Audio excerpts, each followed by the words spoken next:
강성하여 가니라라는 주제로 말씀을 나누겠습니다. 통일, 남북 통일, 왕국의 왕이 된 다윗으로 인해서 이스라엘의 나라는 점점 더 강성하여 졌습니다.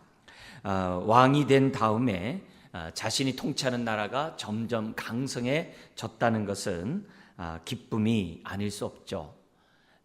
우리가 사업을 시작했을 때 우리의 사업이 점점 확장되어 간다면 얼마나 기쁘겠습니까? 사업만이 아니죠. 우리가 살아가는 모든 면에서 교회나 또 사회에 있어서나 우리가 행하는 그 모든 것이 점점 더 확장되어 간다고 한다면 기분 좋은 일이라고 말씀드릴 수 있습니다. 오늘 우리의 삶이 다윗처럼 점점 더 강성해지는 그런 삶을 살아가시기를 주의 이름 축원합니다. 우리가 강성케 되는 것은 주님의 뜻이기도 해요. 요한복음 10장 10절에 보면은 예수님이 이 땅에 오신 목적을 말씀하면서 양으로 생명 얻을 뿐만 아니라 더 풍성하도록 하기 위해서 오셨다 그래요. 단순히 우리가 영생을 얻는 것으로 끝나는 것이 아니라 더 풍성한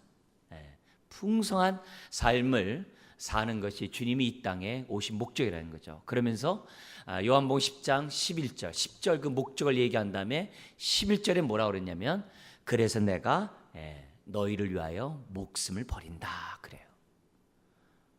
예수님이 십자가에 죽으신 이유는 다른 게 아니에요. 저와 여러분들이 생명 얻을 뿐만 아니라 더 풍성하도록, 심지어 들어오며 나가며 꼴을 얻도록 하기 위해서 예수님이 십자가에서 죽으셨다라는 거죠. 그렇기 때문에 오늘 우리의 삶이 더 풍성하게 사는 것은 십자가의 은혜를 깨달은 자들만이 누릴 수 있는 삶이고, 우리가 입술로 하나님을 찬양하는 것 중요해요. 그러나 하나님의 뜻대로 살아감으로 영광 돌리는 것은 더 중요해요. 우리의 삶이 빈궁하고 우리의 삶이 연약하고 우리의 삶이 모자라고 우리의 삶이 여러 가지 힘든 가운데 있으면서 우리가 하나님께 영광을 돌리기보다 우리가 예수 안에서 풍성하고 점점 더 강성해짐으로 하나님께 영광을 돌릴 수 있다고 한다면 우리 하나님 얼마나 기쁘겠어요. 더구나 그 풍성함으로 다른 사람을 섬기면서 살아간다면 우리 하나님은 우리를 통해서 기쁨을 얻을 것입니다. 오늘 본문을 보면 다윗은 유다의 왕이 된 지 7년 6개월 만에 남북 통일의 통일왕으로 등극하게 됩니다. 그래서 1절에 보면은 북쪽 이스라엘의 11개의 지파가 다윗이 있는 헤브론, 유다 지역이죠. 남쪽입니다. 헤브론 지역에 와서 다윗에게 왕으로서의 기름 부음을 붓습니다. 자, 그런데 왕으로서 기름을 부으면서 그들이 한 말을 보십시오. 1절에 보면 우리는 왕의 한 골육이라. 한 몸이라는 거죠. 한 몸. 한 몸에서 나온 거죠. 맞죠? 이스라엘에서 나왔으니까. 그러면서 뭐라 그러냐면은 2절에 이런 말이 합니다. 전에 곧 사울이 우리의 왕이 되었을 때에도 이스라엘을 거느려 출입하게 하신 분은 왕이셨고, 이 말뜻은 다른 게 아니라 다윗이 뭐냐면 군대 장관으로서 전쟁에 나갈 때마다 백성들을 거느리고 나갔다는 말이에요. 백성들을 거느리고, 백성들을 거느리고 백성들을 진두지휘하면서 전쟁에 나갔다는 거예요. 그래서 이스라엘을 거느려 출입하게 하신 분은 왕이셨고, 심지어는 뭐라고 그러냐면은 아주 적통성, 왕의 적통성을 얘기합니다. 여호와께서도 왕에게 말씀하시기를 네가 내 백성 이스라엘의 목자가 되며, 성경의 목자는 왕이란 뜻이에요. 목자는 왕이라는 뜻인 걸 기억하셔야 돼요. 내 백성 이스라엘의 목자가 되며 네가 이스라엘의 주권자가 되리라 하셨나이다 하니라. 그러면서 기름을 부어요. 여러분, 이거 굉장히 중요합니다. 여러분, 다윗이 힘이 있어서 능력이 있어서 무력으로 통일 왕국의 왕이 된 것이 아니라 지금 뭔 얘기하는 거예요? 하나님의 뜻으로 말미암아 왕이 되었다는 거예요. 그래서 그들이 하나님의 말씀에, 약속의 말씀에 의지해서 다윗에게 얘기하는 거예요. 하나님이 당신을 왕으로 지목하지 않았습니까? 지금 우리가 당신을 왕으로 옹립합니다. 이것을 보면 우리가 분명히 기억해야 될 것은 모든 것은 하나님의 뜻대로 돼요. 이게 굉장히 중요해요. 신앙생활하면서 모든 것들은 하나님의 뜻대로 이루어진다는 이 확실한 믿음을 저와 여러분들이 놓쳐서는 안 돼요. 이런 확실한 믿음을 갖게 될 때 우리는 어떻게 돼요? 오늘 현실의 삶 속에서 기도하게 돼요. 우리의 삶이 힘들어도 기도하게 돼요. 어려워도 기도하게 돼요. 사방팔방이 다 막혀도 기도하게 돼요. 왜요? 모든 것이 하나님의 뜻대로 이루어진다라고 하는 믿음을 저와 여러분들이 갖고 있다고 한다면 하나님의 뜻을 묻게 돼 있어요. 이런 환경 속에서 하나님의 뜻하신 바가 무엇입니까? 왜 우리에게 이런 상황에 처하게 했습니까? 이것을 통해 하나님 무슨 영광을 받기 원하고 무슨 뜻을 드러내기를 원합니까? 이런 기도를 하나님 앞에 올릴 수 있고, 또 우리는 어떻게 돼요? 형통케 되는 하나님의 응답을 받을 수 있다는 거예요. 사무엘로부터 왕으로 기름 부음을 받은 다음에 20년이 지난 다음 그는 비로소 통일 왕국의 왕이 됩니다. 그리고 다윗은 이스라엘의 왕은 자기가 아니라 하나님이 이스라엘의 왕인 것을 드러내요.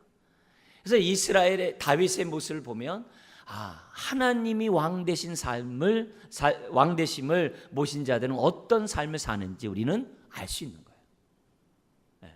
알 수 있는 거예요. 신약의 표현을 쓴다면 주님의 주님 되심의 삶이 어떤 삶인지 다윗을 통해 알 수 있는 거예요. 오늘 우리의 신앙생활은 뭡니까? 나의 주인은 내가 아니라 이 주님이 나의 주님이라는 것을 보여주는 것이 신앙이잖아요. 우리 삶이잖아요. 내가 있는 곳에서 내 인생의 주인은 주님입니다. 그것을 주변 사람들에게 보여주면서 사는 것이 신앙생활인 것처럼 다윗은 그의 삶을 통하여 자신이 이스라엘의 왕이지만 이스라엘의 왕은 하나님이십니다. 그걸 보여주면서 살았던 그 사람이 바로 다윗이에요. 그래서 우리는 다윗에 주목하지 않을 수가 없는 겁니다. 자, 왕이 된 다윗에게 무엇보다 필요한 것은 천도였어요. 왜냐하면 헤브론은 유다 지파의 성읍이었거든요. 유다 지파 내에서는 아주 정말 요충지고 모든 면에서 사통팔달로 뚫려 있는 아주 그런 정말 천의 요새가 바로 헤브론이었어요. 그러나 우리 지금 남북한의 그런 지도의 모습을 본다고 한다면 지금으로는 한 대구 정도 돼요. 통일 왕국이 됐을 때 수도가 대구 정도 됩니다. 그러니까 어떻게 돼요? 거기서 전체를 저 함경도까지 통치하기가 어렵죠. 그러니까 자연스럽게 어떻게 돼요? 천도를 해야 되겠죠. 그래서 천도를 어디로 하냐면 예루살렘으로 천도를 합니다. 베냐민 지파가 할당받았던 그 지금으로 말하면은 우리와 한 원주 정도 돼요. 우리나라로 보면 이제 궁예가 철원에다가 이렇게 국가를 세웠던 그 지점이라고 생각해 볼 수도 있습니다. 그래서 다윗은 전체를 통치하기 위해서 수도를 갖다가 예루살렘을 잡아요. 근데 그 당시에 우리 6절 이하에 보면 예루살렘에 누가 살고 있었냐면은 여부스 사람이 살고 있었어요. 이 참 마음 아픈 일이죠. 하나님께서 가나안 땅을 이스라엘 백성에게 줬고 너희들이 발로 밟는 것마다 다 너희에게 주겠다라고 약속을 했어요. 그리고 지파들에게 할당한 다음에 지파들로 하여금 그 지역을 점령하도록 했습니다. 근데 남유다는 다 점령을 했어요. 헤브론이 가장 강력한 곳이었는데 그걸 점령을 했어요. 근데 이 베냐민 지파는 사울 왕이 있었던 곳 아닙니까? 이 베냐민 지파가 있는 그 가운데 가장 난공불락의 요새가 있었는데 그게 예루살렘이에요. 근데 거기 누가 살고 있냐? 여부스 가나안 족속이 살고 있었어요. 무슨 말이에요? 다윗 시대 때까지 가나안 족속을 멸하지 못하고 물리치지 못하고 그들과 함께 살았다는 거예요. 그래서 사사기에 보면은 끔찍한 일이 벌어졌는데 같이 결혼하고 같이 거주하고 혼합이 되어서 살았던 것이 베냐민 지파이기도 해요. 베냐민 지파이기도 해요. 그러니까 그만큼 이 베냐민 지파는 12지파에서 가장 미약한 지파였어요. 근데 하나님께서는 그 지파 가운데 사울을 왕으로 세웠던 거죠. 근데 그 사울조차도 누굴 못 쫓아요? 여기 나와 있는 여부스 사람을 쫓아내지 못해요. 왜요? 같이 결혼해서 사는 사람들이 너무 많기 때문에 쫓아내지 못해요. 근데 다윗이 그 여부스 성을 즉 뭐냐면 침공을 해서 그들을 갖다가 복종시키는. 근데 여부스 사람이 뭐라고 그러냐면은 6절 이하에 보면 다윗은 이 우리 성을 절대로 침략할 수 없다. 왜? 난공불락 성이니까 도저히 할 수 없다. 그냥 호언장담했는데 다윗이 순식간에 이 예루살렘을 점령하고 수도를 갖다가 천도하게 됩니다. 이게 지금 뭐냐면 다윗이 왕이 된 다음에 첫 번째 했던 그러한 역사예요. 그러니까 공격을 한 거죠. 그러면서 가나안 땅에 있는 가나안 족속을 갖다가 몰아내요. 자, 그리고 두 번째, 다윗이 왕이 되었을 때 겪게 됐던 어려운 일이 생겨나게 됩니다. 그것이 뭐냐면 17절 한 장 넘기시면 17절에서부터 25절에 전쟁이 1, 2차 전쟁이 발생하는 겁니다.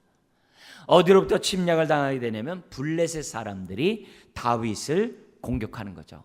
여러분, 블레셋 사람이 어떤 사람들이었습니까? 사울 왕을 죽인 자들이었어요. 그리고 지금 이때는 어떤 때냐면 이미 유다 지파는 다윗이 통치하고 있었기 때문에 블레셋의 영향력이 없었지만은 북쪽의 11지파는 블레셋의 속국이었어요. 지배를 받고 있었단 말이에요. 그런 상황이에요. 그러니까 저 변방의 유다 지파의 헤브론이 다윗이 있을 때는 건드리지 않았어요. 왜? 저 변방이니까. 나머지 11지파를 갖다가 자기네들이 손에 잡고 있었기 때문에 블레셋은 다윗을 신경도 안 썼어요. 신경도 안 썼어요. 또 거기까지 통치가 미치질 않아요. 근데 다윗이 통일 왕국이 되고 또 어떻게 돼요? 예루살렘으로 천도했다는 얘기를 들으니까 블레셋 사람이 어떻게 돼요? 긴장하지 않을 수 없는 거죠. 다윗을 잘 알거든요. 긴장하지 않았어요. 그래서 어떻게 돼요? 1, 2차 침공을 합니다. 자, 근데 1, 2차 침공했을 때 그들이 다윗과 싸우기 위해서 진을 쳤던 곳이 기가 막힙니다. 여러분 17절 한번 보십시오. 17절 이하에 보면 어디에다가 특별히 여기 18절을 보면 같이 한번 읽겠습니다. 블레셋 사람들이 이미 이르러 어디 골짜기에 가득했다고 그래요? 르바임 골짜기에 가득했다고 그래요. 우리는 이스라엘에 대한 지형을 잘 모르기 때문에 르바임이 어딘지 잘 몰라요. 그러나 우리가 이렇게 지도를 놓고서 르바임을 찾아보면 어디냐면은 예루살렘 바로 코밑이에요. 예루살렘 바로 코밑에다가 코밑이 뭐냐면 르바임 골짜기. 근데 이 르바임 골짜기가 굉장히 아주 평야고 농사짓기 아주 좋은 장소예요. 어떻게 보면 곡창지대라고 볼 수 있어요. 왜냐하면 산악지대가 아니라 아주 완만한 경사 속에서 아주 이렇게 넓은 평지가 이 르바임 골짜기예요. 그 르바임 골짜기에 진을 쳤다는 거예요. 여러분, 제가 어디라고 그랬어요? 예루살렘의 코밑이라 했어요. 이게 무슨 말이에요? 블레셋의 영향력이 지금 북이스라엘 전역에 영향력을 미치고 있다는 거예요. 예루살렘 코밑에까지 여기 뭐냐면 진을 칠 때까지 이스라엘 사람은 방어할 군사력이 없는 거예요. 근데 하나님의 은혜로 그들을 물리칩니다. 격퇴를 해요. 근데 1차에 패배한 그 블레셋 사람들이 2차 공격을 또 해요. 그게 22절 이하의 말씀이에요. 근데 22절 이하에도 보면 2차 침공도 어디에다 진을 쳐요? 르바임 골짜기에 또 진을 쳐요. 이 말은 무슨 말이에요? 다윗이 그들을 물리쳤어도 다윗의 군사력이 저 블레셋 진영까지 갈 수가 없다는 얘기예요. 굉장히 미약하다는 거예요. 블레셋과 싸워서 승리할 수 있는 군사력이 아니라는 거예요. 근데 두 번 침공했다는 얘기는 뭐예요? 1차 때 다윗을 우습게 봤다가 지금 뭐냐면 큰 코 다쳤기 때문에 만발의 준비를 하고 지금 2차 침공을 했다는 얘기예요. 그러자 우리 하나님이 어떻게 돼요? 그 2차 침공도 하나님의 인도 속에서 물리치게 하셨어요. 이게 얼마나 중요한지 몰라요. 그래서 어느 정도까지 물리치게 하냐면 거기 보면은 25절에 보면은 게바에서 게셀까지. 그러니까 예루살렘에서 어디까지냐면 저 블레셋 지역까지 몰아내 버렸다는 거예요. 게셀이라는 것은 블레셋 땅이거든요. 거기까지 지금 뭐냐면 몰아낼 정도로 하나님이 대승을. 그래서 뒤에 사무엘하 8장 1절에 보면 나중에는 블레셋이 다윗에게 항복을 해요. 항복을 합니다. 자, 그러면서 우리 본문 다시 한번 보십시오. 10절 말씀 같이 한번 읽겠습니다. 만군의 하나님 여호와께서 함께 계시니 다윗이 점점 강성하여 가니라. 이게 오늘 우리가 설교의 이런 본문의 배경입니다. 자, 근데 여기서 우리가 다시 한번 우리가 주목해야 될 것이 있습니다. 다윗이 왕이 되자마자 예루살렘을 정복하고 그리고 그 당시 강국이었던 블레셋을 1, 2차 침공을 갖다가 물리치면서 왕으로서의 그러한 위치, 그리고 이스라엘 나라의 왕으로서의 어떤 굳건한 어떤 지위를 갖게 됐던 그 배경, 그러면서 어떻게 돼요? 점점 더 강성하게 됐던 그 이유를 오늘 본문은 우리들에게 말씀하고 있다는 거예요. 그 이유를 우리가 살펴보는 이유는 다른 게 아니에요. 예수 안에 있는 자는 점점 더 강성하고 점점 더 풍성하고 점점 더 윤택하고 점점 더 행복해야 되는 그 이유를 찾을 수 있기 때문에 다윗이 강성한 그 이유를 우리는 살펴보는 거죠. 자, 여기 보면 다윗이 점점 더 강성해 된 이유가 뭐라고 그럽니까? 첫 번째는 우리가 읽었던 것처럼 10절에 있는 것처럼 만군의 여호와께서 뭐 하기 때문에 그래요? 함께 계시기 때문에. 여러분, 함께 계신다는 이 말이 실감 없으면 어떻게 되냐면 그건 너무 뻔한 얘기 아니냐, 너무 틀에 박힌 얘기 아니냐. 함께 하시면 당연히 점점 더 강성하지. 그거 누가 몰라? 그렇게 얘기를 해요. 근데 그렇게 말하는 사람들은 10중 8구 어떻게 함으로 하나님이 함께 하는지를 모르는 거예요. 머리로만 함께하면 강성한다는 건 알는지 모르지만 삶이 하나님이 함께하도록 하는 삶을 살지 못한 사람이에요. 우리는 사울 왕에서 배웠듯이 하나님을 삶 속에서 밀어내면 하나님이 함께할 수 없어요. 근데 다윗은 하나님이 함께함으로 강성했다는 그 말 속에서는 뭐가 있냐면 하나님이 함께하도록 했다는 것이 중요해요.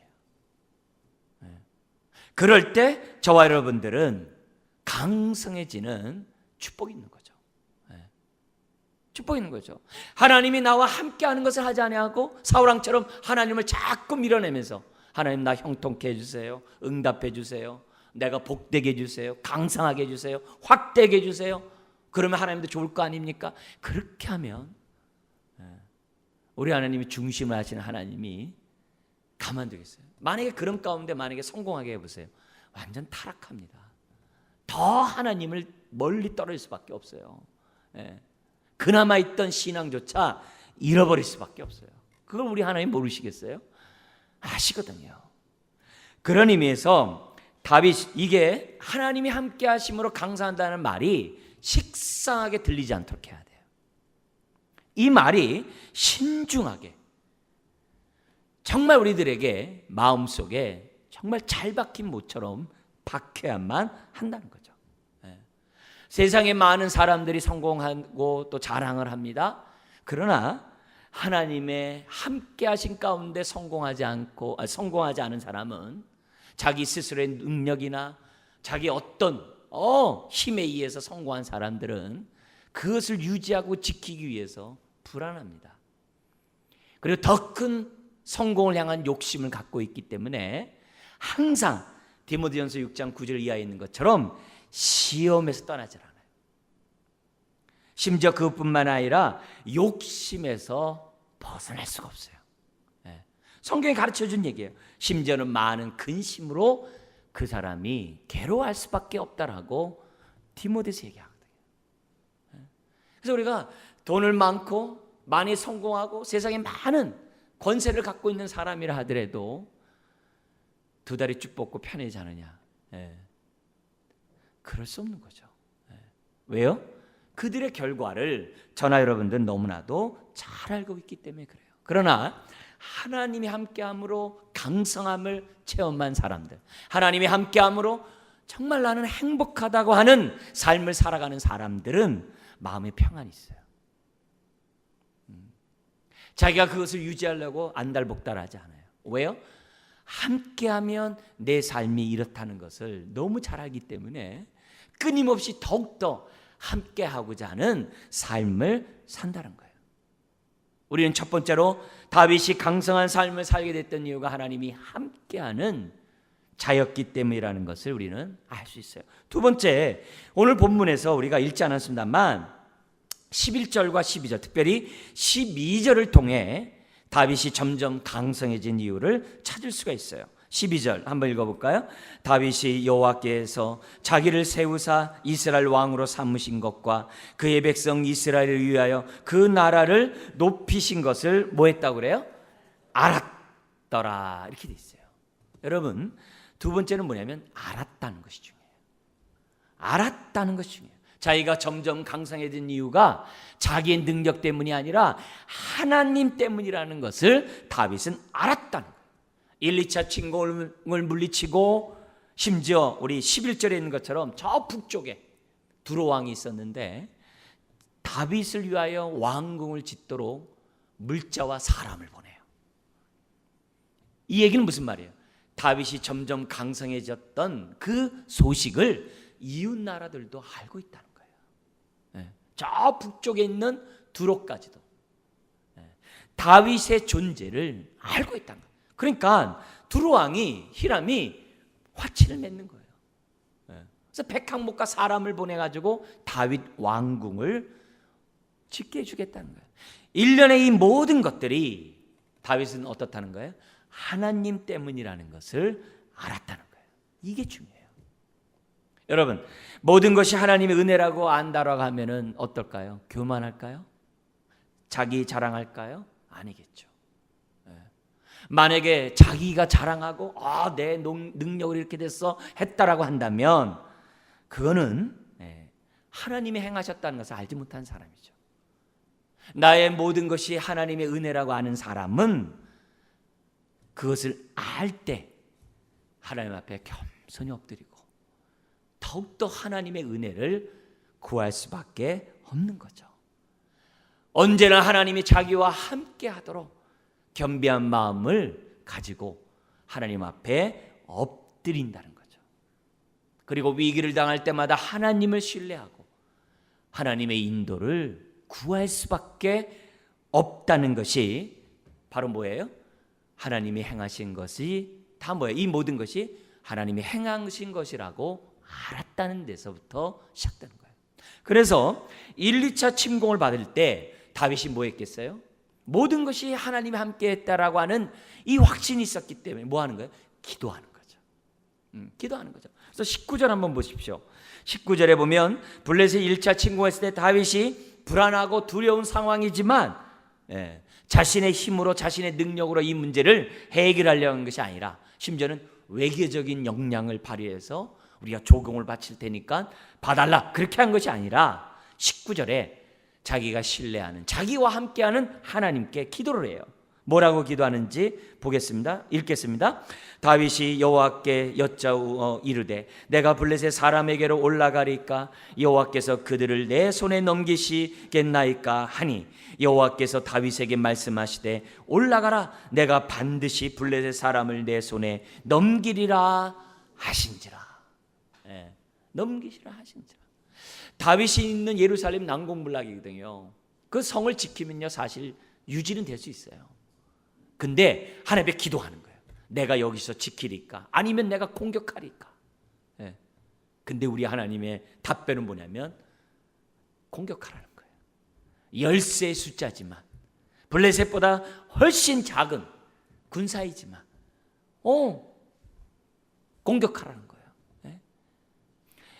여러분, 다윗이 이렇게 기도했다는 이 자체, 아유 기도 뭐 누구나 다 하는데요. 여러분, 불안해서 하는 기도와 하나님을 신뢰하는 기도는 다른 거예요. 기도 안 하는 것보다 하는 게 낫다라고 기도하는 사람과 하나님이 함께하는 믿음을 가지고 기도하는 사람의 기도는 다른 법이에요. 예? 요행을 바라면서 하는 기도와 하나님의 능력을 의지하며 하는 기도는 다른 거예요. 예? 다윗은 하나님의 함께하심을 믿고 기도한 거예요.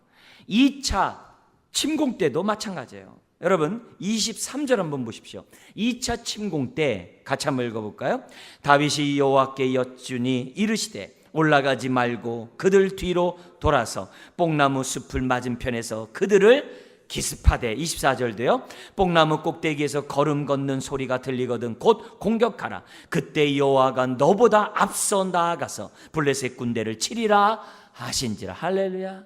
여기 뽕나무 꼭대기에서 걸음 걷는 소리가, 이 말은 뭐냐면 군대의 행진 소리를 사인으로 하려는 거예요. 1차 침공은 정문법이에요. 설마 다윗이 공격하랴. 왜? 너무나도 많은 숫자니까. 근데 공격해요. 2차 또 공격해 올 것을 생각하고 그들이 만발의 준비하니까 어떻게 돼요? 뒤로 돌아가 가지고서 기습하래요. 참 놀랍죠. 근데 다윗이 앞서가는 게 아니라 하나님 뭐라 그래요? 내가 너보다 앞서 가리라. 할렐루야. 네. 다윗이 강성하게 된 이유가 있는 거죠. 여러분, 다윗은 사울왕처럼 하나님을 내몰지 않았어요. 하나님이 함께하도록 다윗은 겸비한, 하나님을 경외하는 사람이었다는 사실을 저와 여러분들이 잊어서는 안 돼요. 다윗이 많은 흠도 있죠. 많은 잘못도 있죠.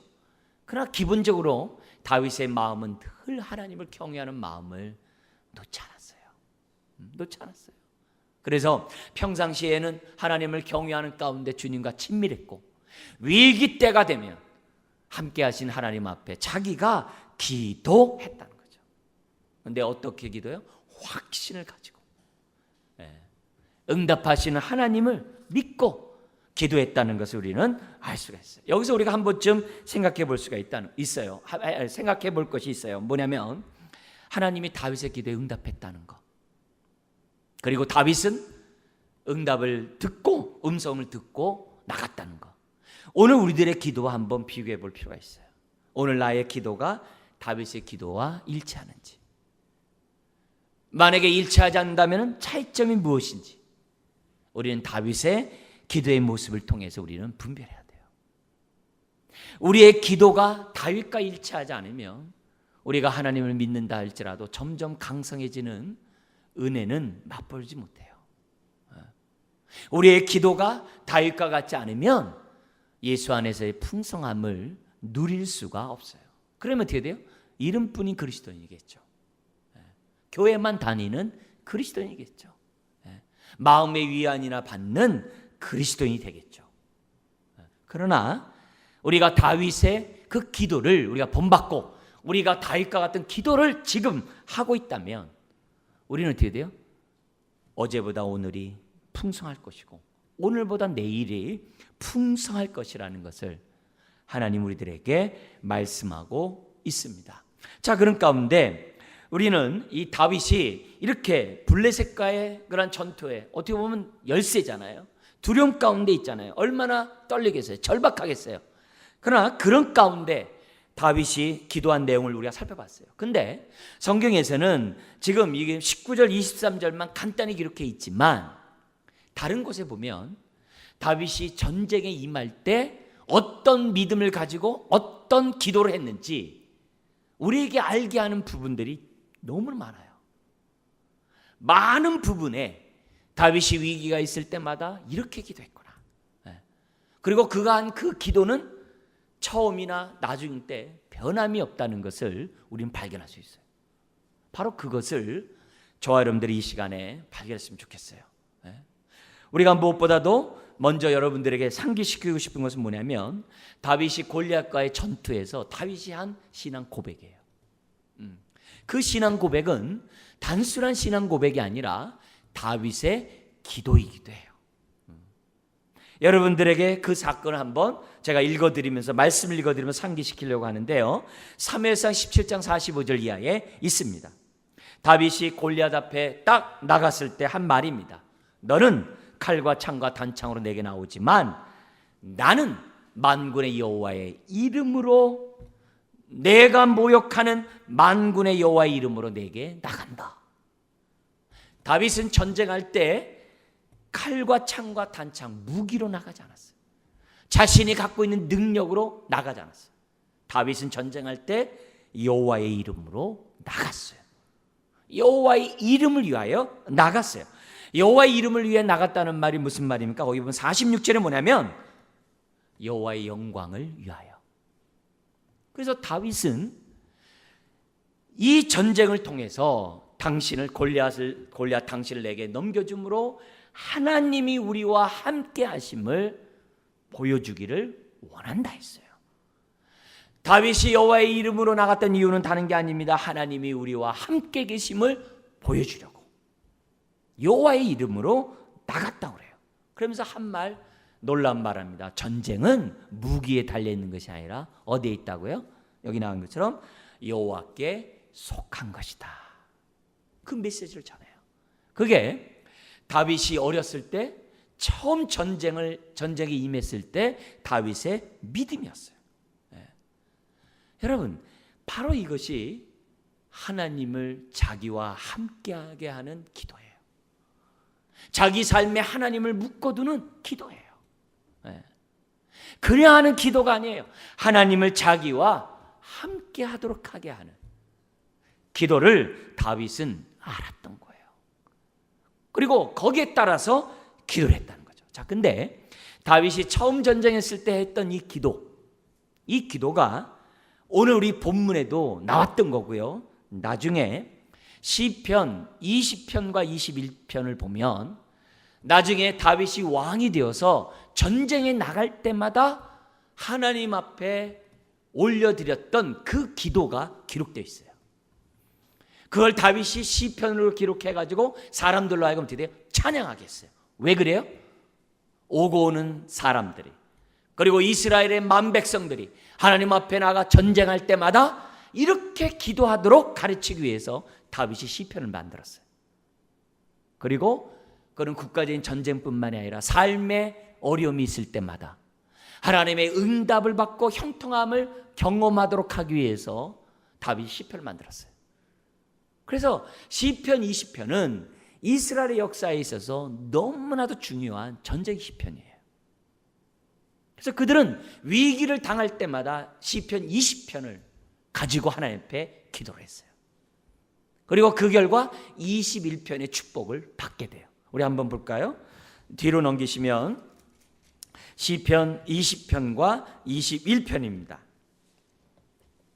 시편 20편과 21편 구약 816페이지에 있는데요. 20편에 이런 말씀이 나옵니다. 우리 1절부터 3절까지 한번 같이 한번 읽겠습니다. 환난 날에 여호와께서 내게 응답하시고 야곱의 하나님의 이름이 너를 높이시며 성소에서 너를 도와주시고 시온에서 너를 붙드시며 내 모든 소재를 기억하시며 내 번제를 받아주시기를 원하노라. 여러분, 백성들이 지금 뭐냐면은 3절에 왕이 다윗이 소제와 번제를 드리고 있는 그 상황에서 다윗 주변에 있는 사람들이 지금 뭐예요? 떼창을 하는 거야. 요즘 말로 하면 다윗 주변에 있는 사람들이 하나님 앞에 지금 뭐예요? 기도를 하고 있어요. 환난 날에 여호와께서 내게 응답하시고, 내가 누구예요? 왕이거든요. 왕에게 응답하시고 야곱의 하나님의 이름이 왕을 높이 드시며 성소에서 왕을 도와주시고 시온에서 왕을 붙드시며 왕의 모든 소재를 기억하시며 왕의 번제를 받아주시기를 원하노라 하면서 어떻게 돼요? 백성들이 떼창을 하는 거예요. 찬양을 하는 거예요. 그러면서 4절 5절에도 또 얘기합니다. 내 마음의 소원대로 허락하시고 내 모든 계획을 이루어 주시길 원하노라. 왕이 전쟁에 임하면서 했던 그 기도 응답해 주기 바란다 이거죠. 그러면서 5절에 우리가 너의 승리로 말미암아 쾌가를 부르며 우리 하나님의 이름으로 우리의 깃발을 세우리니 여호와께서 내 모든 기도를 이루어 주시기를 원하노라. 그러니까 다윗이 하나님 앞에서 골리앗에게 했었던 그 기도 내용을 그대로 했겠죠. 근데 그 기도 소리를 들었던 백성들이 지금 뭐예요? 1절에서 또 5절에 지금 막 합창을 하고 있는 거예요. 그러면서 6절에 이런 표현이 나옵니다.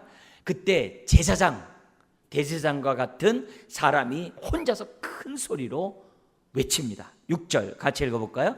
여호와께서 자기에게 기름 부음 받은 자를 구원하시는 줄 이제 내가 아노니 그의 오른손에 구원하는 힘으로 그의 거룩한 하늘에서 그에게 응답하시리로다 하면서 대제사장 같은 사람이 큰 소리로 외치는 거예요.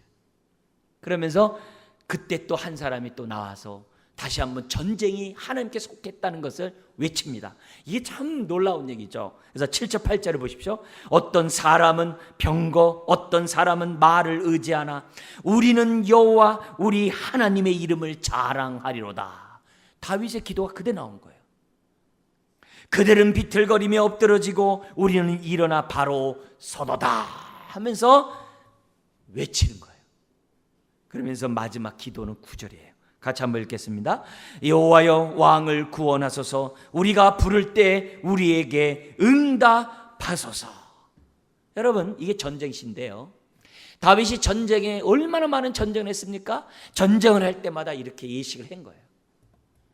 그리고 예식을 하면서 다윗이 어떻게 돼요? 다윗 시편을 만들어 놓고서 온 백성이 이 시편을 외침으로 무슨 무장하는 거예요?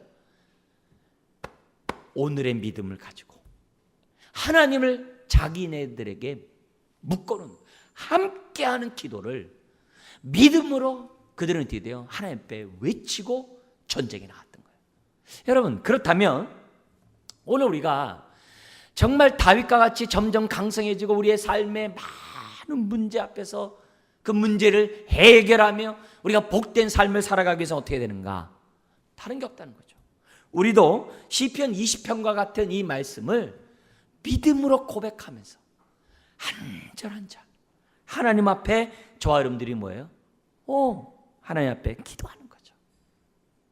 하나님 지금 환난을 당하고 있는데 나에게 응답하셔서 하나님의 이름이 저를 높여주셔서 하나님의 이름의 영광을 돌리는 하나님의 자녀 되기를 원합니다.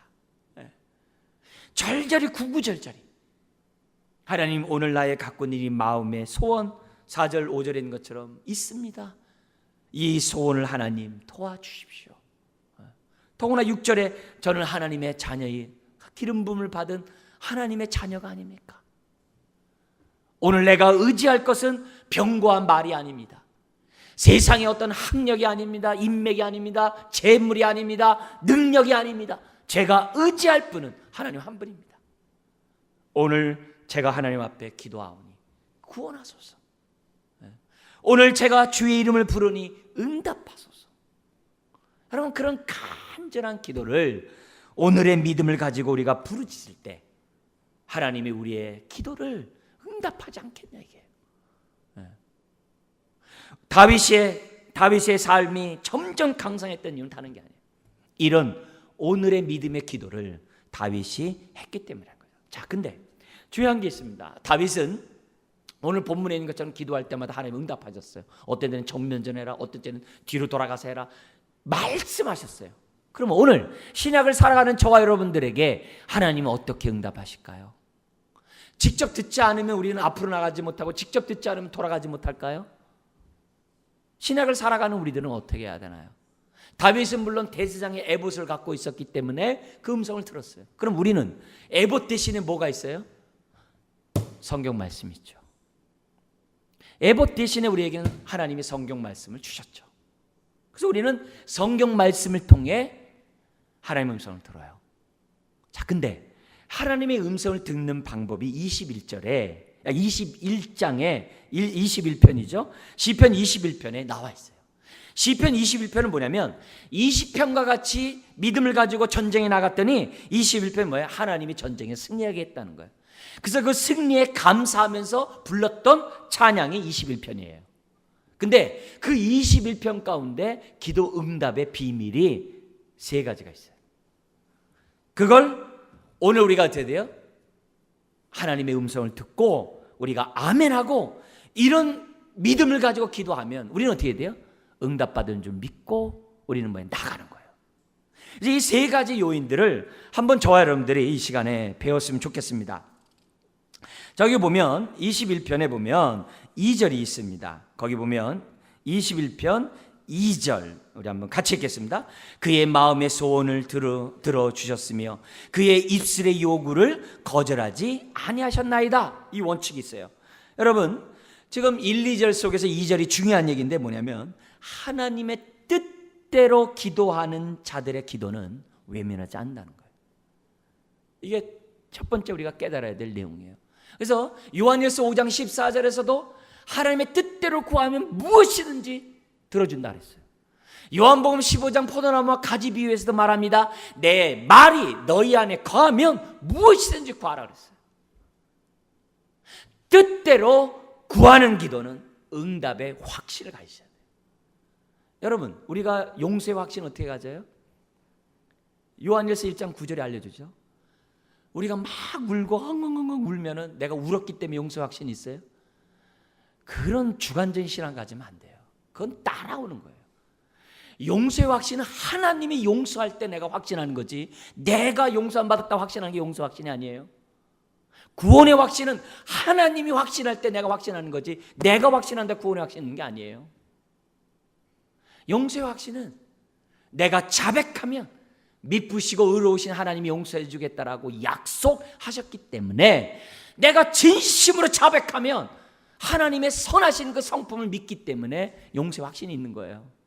응답의 확신이 다른 데 있는 것이 아니에요. 내가 막 열심히 하면 응답 아니에요.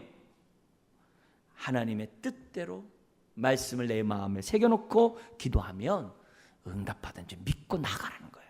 두 번째 원리가 7절에 나오고 있어요. 7절에 같이 한번 읽겠습니다. 왕이 여호와를 의지하오니 지존하신 이의 인자함으로 흔들리지 아니하리이다. 예?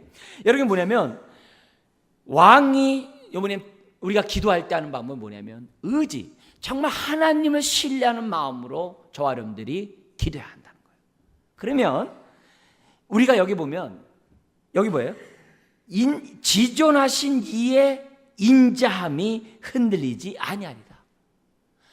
이게 두 가지로 볼 수 있는 거예요. 그 가운데 우리 편에서 좀 쉽게 먼저 본다면 뭐냐면 우리가 하나님을 신뢰하고 하나님께 기도하잖아. 그러면 우리를 향한 하나님의 인자가 흔들리질 않아요. 우리를 향한 하나님의 마음이 어떻게 돼? 변하질 않아요. 저렇게 이쁜 내 자녀가 저렇게 믿음으로 기도하는데 내가 어떻게 내 마음을 내가 응답하지 않고 내가 외면하겠냐 이게 그게 아니라는 거예요. 하나님의 인자가 변함이 없는 거예요. 네.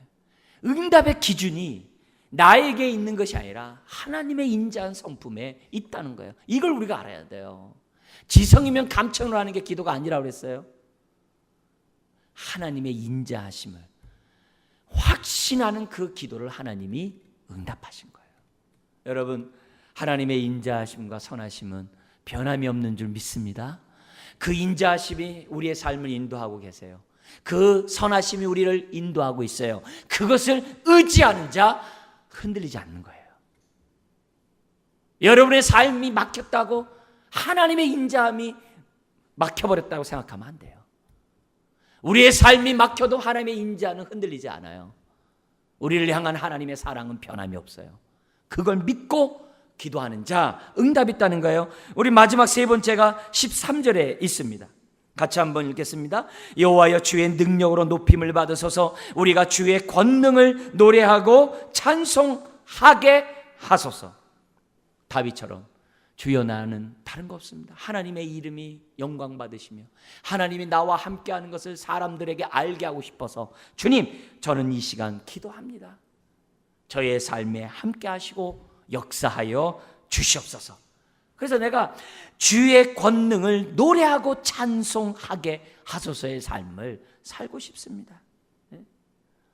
여러분 우리 하나님은 찬양하고 하나님의 이름을 높이고 원하는 자들의 기도를 들어주세요. 내 이름을 높이는 게 아니라 아버지의 이름을 높이는 자의 기도를 들어주세요. 네?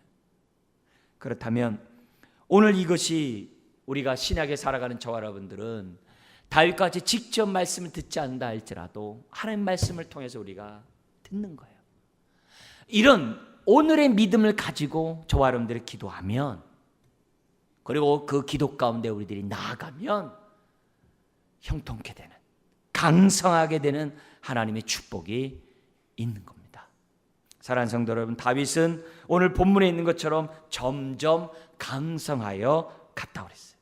점점 강성하게 간 이유는 다른 것이 아닙니다. 두 가지였어요. 하나님이 그와 함께 하셨어요. 중요한 건 다윗은 하나님이 함께 하도록, 다윗은 믿음의 삶을 살았다는 거예요. 그게 중요해요. 그리고 그는 하나님을 신뢰하는 가운데 기도를 했어요. 그 결과 그는 응답받고 그는 강성케 되는 축복이 그의 삶에 임한 줄 믿습니다. 그렇다면 오늘 이것을 성경에 기록하며 오늘 우리들에게 말씀하시는 하나님의 음성은 동일합니다. 환경에 눌리지 마십시오. 힘들고 어려울 때마다 하나님의 인자를 바라보십시오. 그리고 어렵고 고통스러울 때마다 하나님의 뜻을 구하십시오. 뜻없이 된 일이 없어요. 뜻을 구하십시오. 그리고 하나님, 내가 하나님의 이름을 높이기를 원한다라고 나의 마음을 진심으로 아뢰십시오. 그러면 우리는 오늘 우리의 삶 속에 강성케 되는, 어제보다 오늘, 오늘보다 내일이 강성케 되는 그런 축복이 우리의 삶 속에 나타날 줄 믿습니다. 기도하겠습니다. 하나님 아버지, 오늘 이 말씀이 판에 박힌 듯한 말씀이 되지 않도록 도와주시고 말씀과 기도에 전무하는 하나님의 자녀들 되게 하여 주옵소서. 주여, 기도할 때 주님 하나님의 뜻대로 기도하게 해주시고 하나님의 인자함을 바라보게 해주시고 하나님의 이름만을 높이겠다는 그 겸손한 믿음으로 고백하는, 기도하는 우리 모든 사람 되게 하여 주옵소서. 그래서 주여, 전쟁은 여호와께 속한 것임을 다시 한번 고백하고 높이는 우리 모든 사람 되게 하여 주시옵소서. 감사하며 예수님의 이름으로 기도드리옵나이다. 아멘.